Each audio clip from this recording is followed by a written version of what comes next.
It's time for business news with Richard Southern. The holiday season is upon us, but there could be a little less cheer this year, Richard. Yes, for those of us that like a little tipple or two during the holidays, Erica.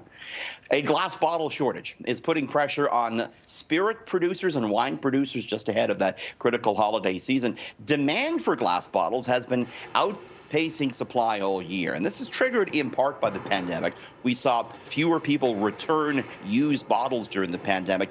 Also affecting the situation, though, is labor shortages, overseas manufacturing delays, and higher transportation costs. We heard today from the Distilled Spirits Council out of the United States. It said a glass bottle shortage is being felt throughout the sector, be it for tequila, vodka, or whiskey. As for the effect on us consumer looking to mix a drink or two, experts say you may see smaller volume bottles. Producers are going to concentrate on the highest selling size bottles, and that's typically 750 milliliter for liquor.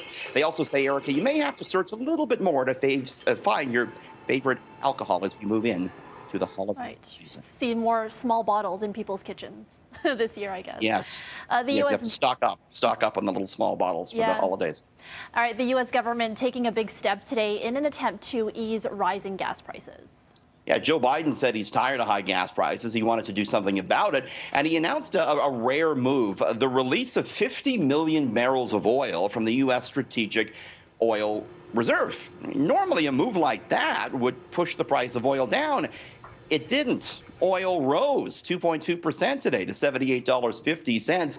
And it looks like gas prices are heading higher across much of Canada this week. For example, in the province of Ontario, we could see a 6-cent hike by Thursday morning.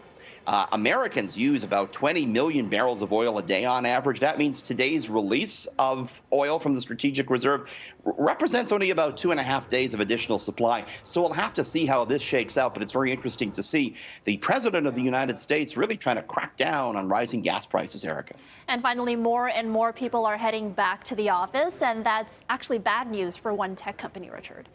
For Zoom video communications. I know a lot of people are still doing the video conferencing, but Zoom reported earnings last night, and it said it's projecting a revenue slowdown as the pandemic subsides and more people return to in-person work.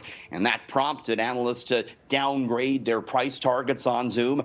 The stock fell 14.6%. It was one of the big high-flying stocks during the pandemic. Oh, yeah. Speaking of earnings, should mention as well, Gap and Nordstrom just reported results after the bell. Those U.S. retailers hard hit. The stocks down sharply, Erica, amid supply chain snafus and weaker than expected earnings. All right, this business editor Richard Southern. Thanks, Richard. Thanks, Erica.